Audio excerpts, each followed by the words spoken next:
Assalamu alaikum everyone and welcome back to Dr. Sobia Official. Today we are diving into a topic that's both fascinating and crucial in the world of obstetrics. Cesarean section, जिसे हम C section भी कहते हैं। चाहे आप कोई expecting mother हैं जो अपने बर्थिंग ऑप्शन के बारे में क्यूरियस हैं, या हेल्थ केयर प्रोफेशनल जो अपनी नॉलेज को एक्सपेंड करना चाहते हैं, और सिंपली समवन जो कि इस कॉमन सर्जिकल प्रोसीजर को समझने में इंटरेस्टेड हैं, तो आप बिल्कुल सही जगह पर हैं। Caesarean section world wide frequently perform surgeries में से एक सर्जरी है that impacting millions of mothers and babies each year. ये वो प्रोसीजर होता है जो कि सर्टेन सिचुएशन में लाइफ सेविंग भी हो सकता है, लेकिन हम इसे अपनी ओन कंसिडरेशन में भी ला सकते हैं। जैसे कि अगर हमें वेजाइनल बर्थ नहीं करवानी तो हम सी सेक्शन डिलीवरी को कंसिडर कर सकते हैं।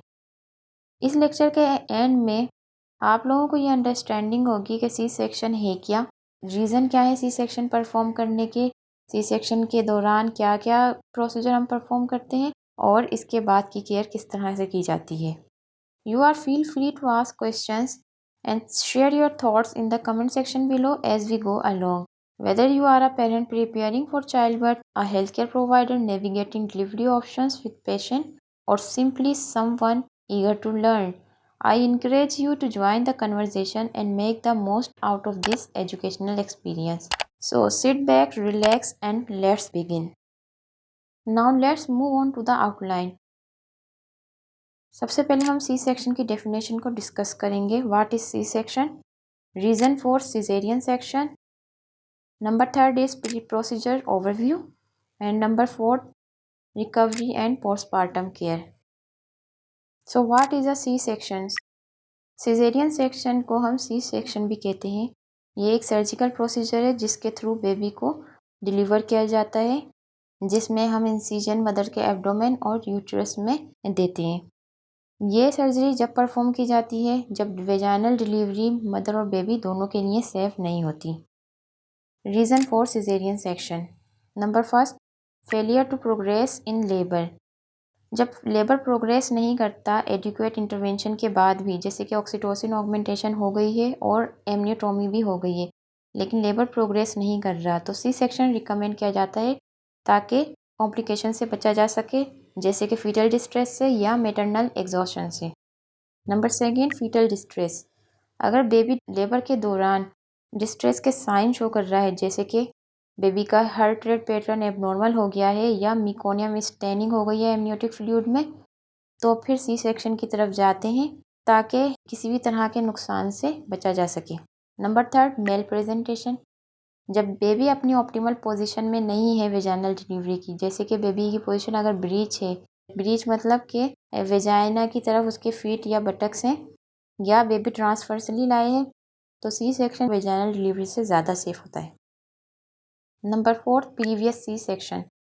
वो वुमेन्स जिनका पहले सी सेक्शन हुआ हो तो उनका सी सेक्शन ही करना पड़ता है ताकि यूट्राइन रप्चर से बचा जा सके। Vaginal birth after caesarean section की जो कॉम्प्लिकेशन हो जाती है जिसमें यूट्राइन रप्चर हो जाता है, उससे बचा जा सके। Number 5, placenta previa. जब प्लेसेंटा पार्शली या कम्प्लीटली सर्विक्स में हो तो वेजाइनल डिलीवरी कॉन्ट्रा इंडिकेटेड होती है ताकि ब्लीडिंग ना हो।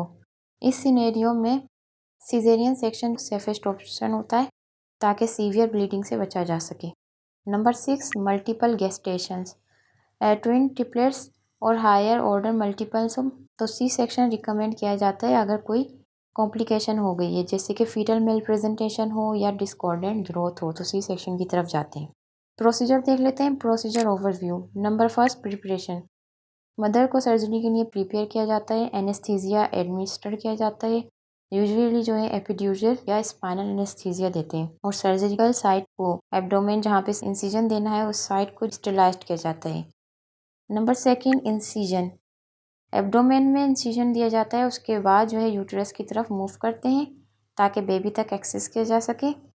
यूट्राइन इंसिजन जो है वो 2 टाइप्स के होते हैं, लो ट्रांसफ़र या लो वर्टिकल इंसिजन दिया जाता है। ये डिपेंड करता है फैक्टर्स पे, जैसे कि indication for C section, previous uterine surgery and obstetric considerations पर। Number third, delivery. बेबी को केयरफुली डिलीवर किया जाता है इंसिजन के थ्रू। कोशिश यही होती है कि सबसे पहले हेड को डिलीवर किया जाए और फिर बेबी को निकाला जाए।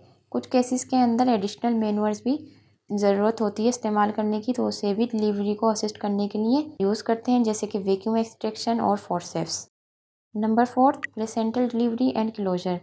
बेबी को बॉर्न करने के बाद प्लेसेंटा को यूट्रस से रिमूव किया जाता है और यूटेराइन इंसिजन को क्लोज किया जाता है सूचर और स्टेपल के थ्रू, और एब्डोमेन की जो लेयर काटी होती हैं जैसे कि फेशिया या मसल लेयर, उनको उन्हीं लेयर्स में क्लोज किया जाता है।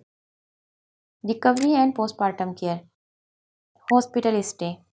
मदर को टिपिकली हॉस्पिटल में 2 से 4 दिन रोका जाता है ताकि उसकी रिकवरी को मॉनिटर किया जा सके, पेन को मैनेज किया जा सके कि कोई इन्फेक्शन या ब्लीडिंग नहीं हुई है।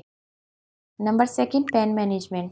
पेन मेडिकेशन को यूज़ करते हैं पेन मैनेज करने के लिए। पेन मेडिकेशन ओरली भी दी जाती हैं और आईवी के थ्रू भी दी जाती हैं ताकि पेन को मैनेज किया जा सके और डिस्कम्फर्ट को भी मैनेज किया जा सके that occur during the immediate post operative period.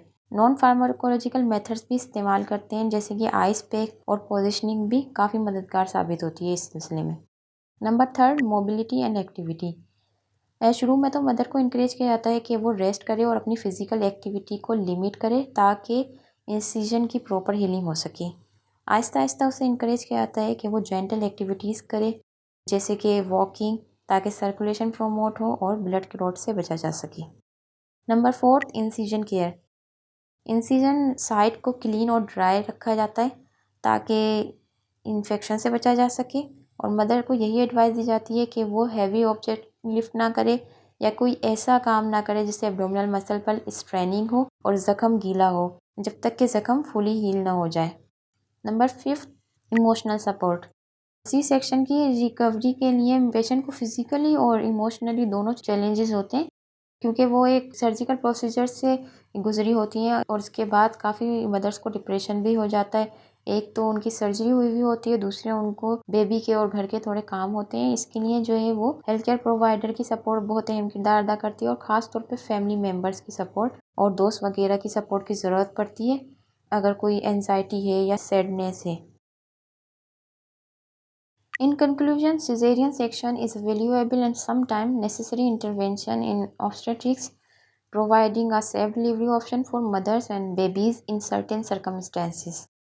However, it's essential to weigh the risks and benefits of C-section versus vaginal delivery and to individualize the approach based on each woman's unique medical history and obstetric situation. Today we have provided comprehensive details about the indication and impacts of cesarean section, and I hope you now have a better understanding of this topic.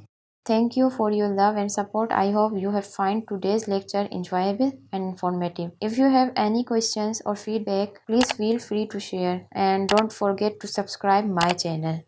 Thank you for your time.